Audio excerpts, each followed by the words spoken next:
මිනිස්සු හැදෙනවා. එහෙමයි.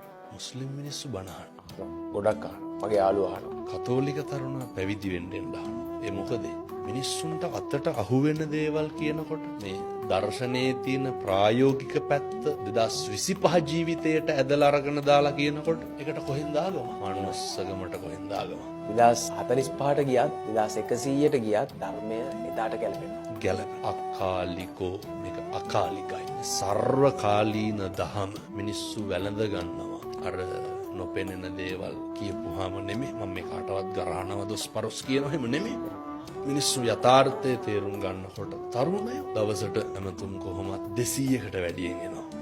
ඔය මගේ රියදුරු මහත්තයා ප්‍රසාද් මහත්මයා තමයි සියල්ල කරන්නේ. ධර්මදේශනා බාර රට වටේම යනවා ස්වාමීන් වහන්සේ. රට වටේම යනවා මමත් එක්ක හරි පරිස්සමට එක්කයි යන්නේ. එතකොට එන ඇමතුම් වලින් වැඩිමනක් එන්නේ මිනිස්සු කතා කරන්නේ තරුණයෝ.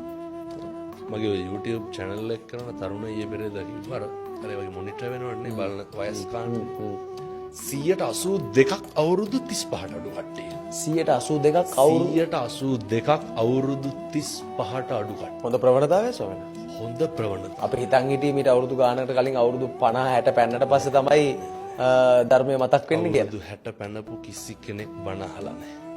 තරුණයෝ බණ අහන්නේ ආතල් එකට නෙමෙයි. හැදෙන්න එමය.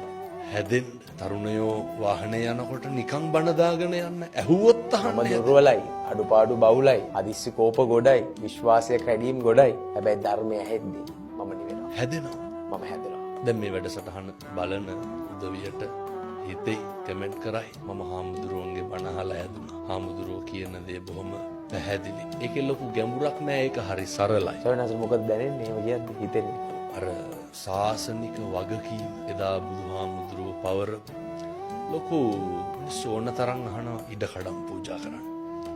විදේශ ධර්මදේශනා එමටම ආරාධන. නමුත් මේ අවුරුද්දට මේ බාර අරගෙන තියෙන ධර්මදේශනත් එක්ක විදේශ ධර්මදේශනා දෙක තුනකට වැඩි වඩින්න හම්බෙන්නේ නැහැ. හම්බෙන ලාභ ලෝභ අපිව දුර්වල කරන්න පුළුවන් මට්ටමට ලැබෙනවා. අපේ දැන් මේ තියෙන අවංක ගුණය අපි දැන් මේ හිතාගෙන ඉන්න පිරිසිදු හිතක් තියෙනවනේ දැන්. ඒක දූෂණය වෙන මට්ටමට ලැබීම් තියෙනවා.